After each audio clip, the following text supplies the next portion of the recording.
Wendi, welcome to Ecommerce Lab. Thank you so much for having me. Wendi, it's clear you've done some incredible work with AI in customer service. Let's jump right in with a specific example.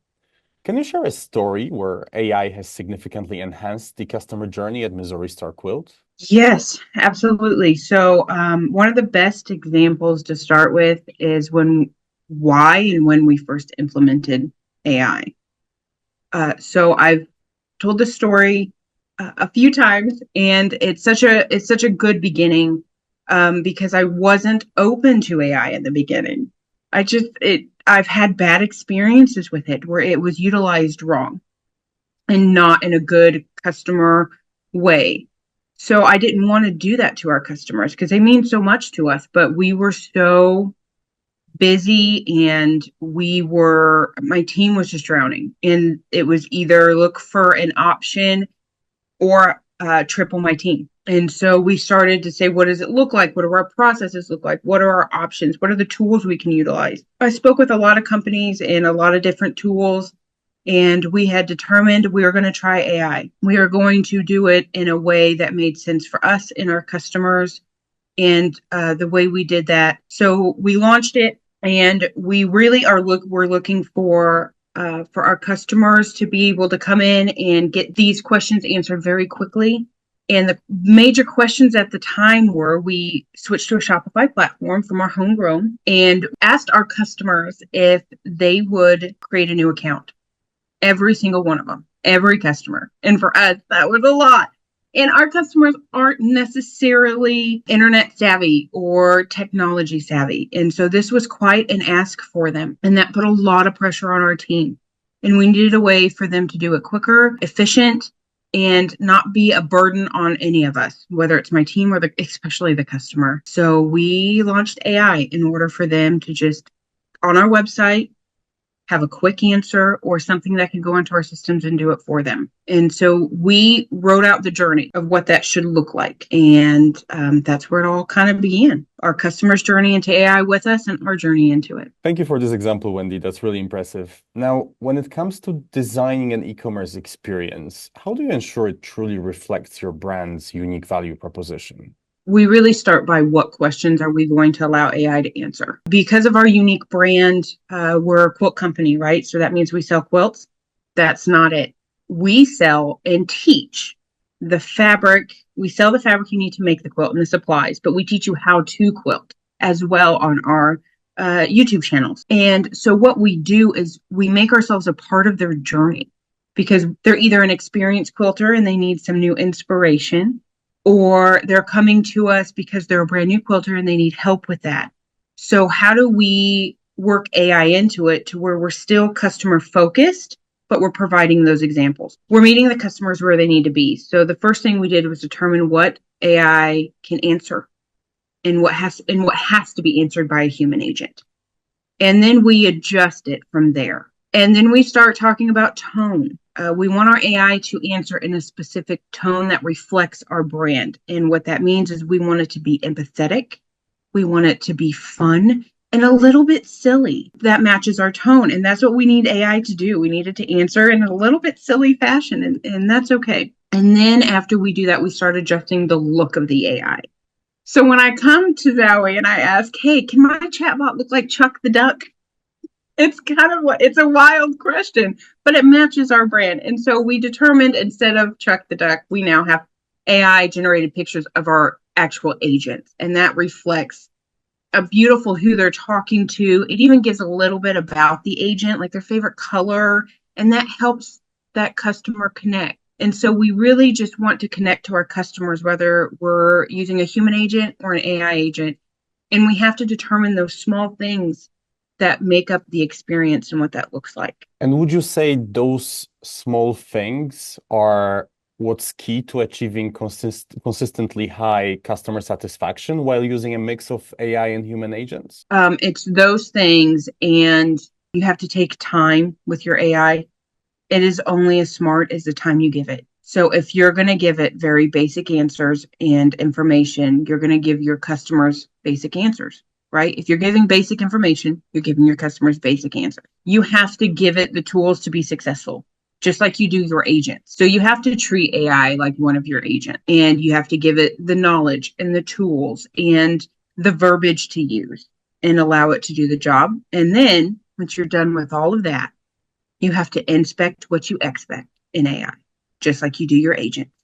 So if we're comparing AI and human agents now, I'm really curious, how do you determine which customer interactions are best handled by AI and which ones are better left for the human agents to handle? The way, and you have to always break it up by your company and what makes sense for you, right? But for what makes sense for us is the answers that involve my agents to touch a lot of systems, like cancel my order or cutting fabric. We cut our fabric to order. So if we've already cut the fabric, our customers no longer have the ability to cancel. So the agents have to go into systems and check that. They have to go system to system to system. I'd rather have AI do that because it can do it quickly, efficiently, and consistently. So if I need something to touch all of our systems all the time, I prefer to have AI do that. It's better for the customer and our team. It saves time for the agents and it makes them more efficient, and it saves time for our customers and gets them the answer they need when they need it, not just when we're open. So those are the types of things that I really prefer AI to do. If it's time sensitive and we're closed and that customer really needs that order canceled or something to do with we bundle orders, we try to get the customer help when they need help. And so if our AI can do that, absolutely, we have it take care of them. Where we have a human really focus on the customer is when they're talking about inspiration, when they need help with their quilt or they need help picking out fabric that matches, and they really just sometimes they want to talk to a person. We might be some of the only people they talk to all day long, and those customers really need a human to talk to. And so we get them to a human as quickly as we can and have those conversations, and we value those conversations. We really just want to be here for how the customers need us in the moment. We want to meet them on their journey, wherever it may be. The AI can do most things that an agent can do. We leave the preference up to our customer. That makes sense. And when I listen to you, I get a feeling that because AI agents are so efficient in handling some of the tasks, some of the queries, it really frees up the human agent's time to have more meaningful and deeper interactions and connections with your customer. Would you say that's how it works out? Oh, yeah. We don't time a call. So when an agent is on the phone with a customer, I know the average time it takes for a customer to handle or for an agent to handle the customer inquiry. I know that for staffing purposes. I don't hold the agent accountable to it, however. That's going to be a little bit different. And so that makes for maybe sometimes a lengthier conversation, depending on the topic and how we balance that and freeing up the agents to have those conversations.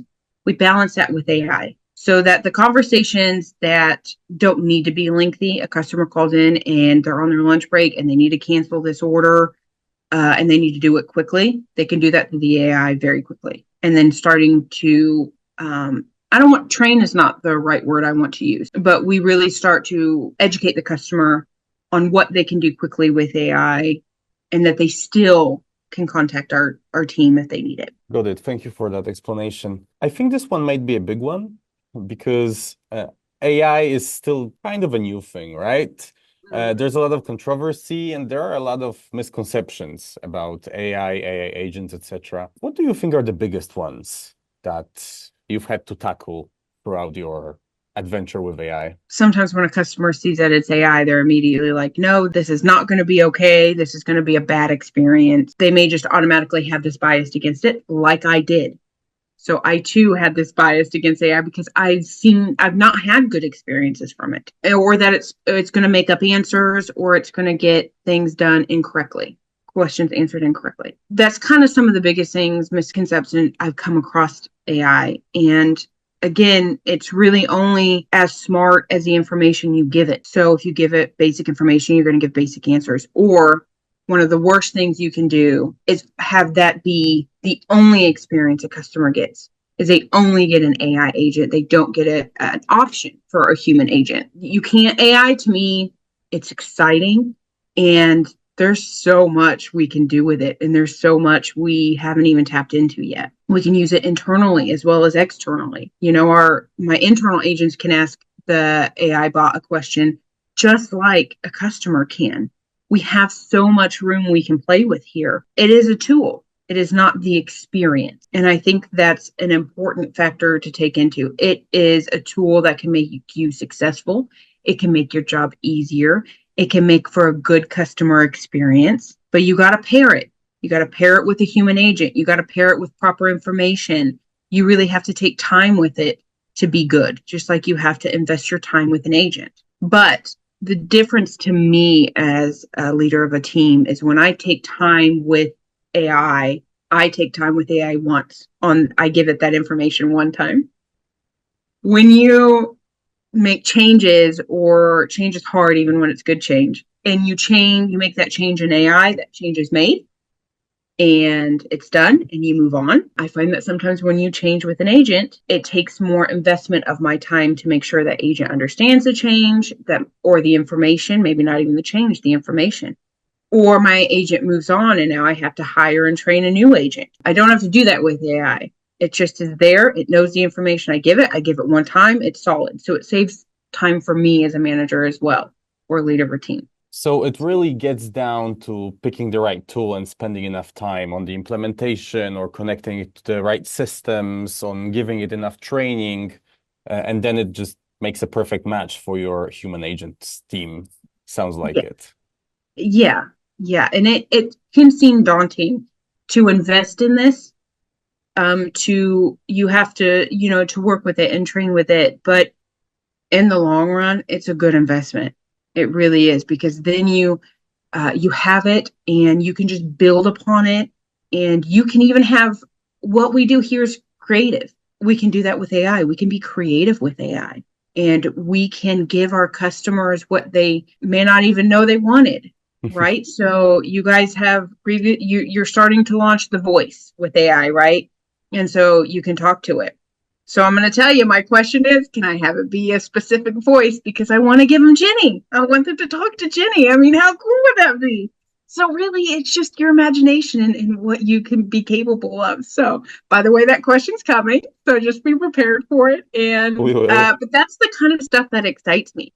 If I can excite my customer and I can give them something they didn't know they wanted, but they're talking, they're like, "Oh my gosh, this is cool." I love that. And I love the possibility of that. Just surprise and delight them. We love surprise and delights here. And so having the ability to do that with AI is so much fun. And it's what really it's what really excites me.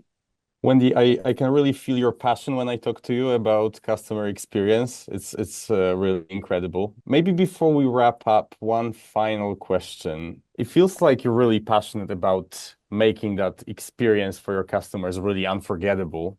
What do you think is the biggest, most important element of that experience that makes customers come back to your store and stay loyal to the brand and be really excited about it? There's, oh gosh, there's a long list of things that we work on and we do. But for me in particular, listen to them. I can launch this really cool, exciting thing I'm super excited about. And then when I launch it, if they don't like it, I got to be willing to say, okay, I hear you. And from a customer service standpoint, I'll give an example of really listening to your customers and helping them in the way that they need help. So we get this question, and believe it or not, this is a question we get often. I purchased this fabric. What was I going to make with it? And you're like, I'm not a mind reader. This is wild. How am I supposed to answer this?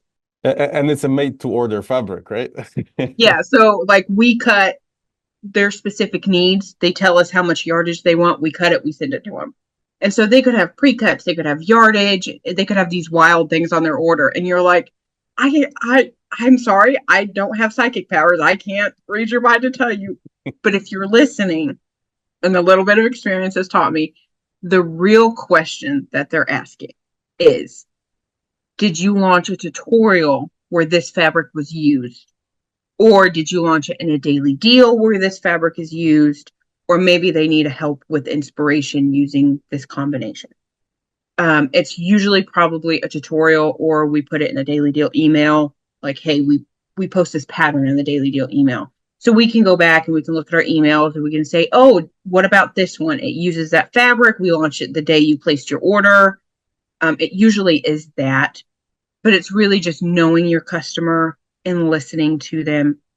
You can launch all the fun products and all the free education you want, but if it's not resonating with them, you've wasted your time. So just listen to your customers and know who they are. Thank you, Wendi, for sharing so many invaluable insights with us today. I think your ability to leverage AI while providing top-notch customer service is truly a game changer. And I know our listeners are walking away with some serious strategies to implement. I hope so. Thank you so much for having me. Thank you so much. For everyone listening, we appreciate you joining us on Ecommerce Lab. If this episode sparked new ideas, please be sure to subscribe and leave a review. We've got more thought-provoking conversations lined up, all of which will challenge how you think about AI and how you think about customer experience.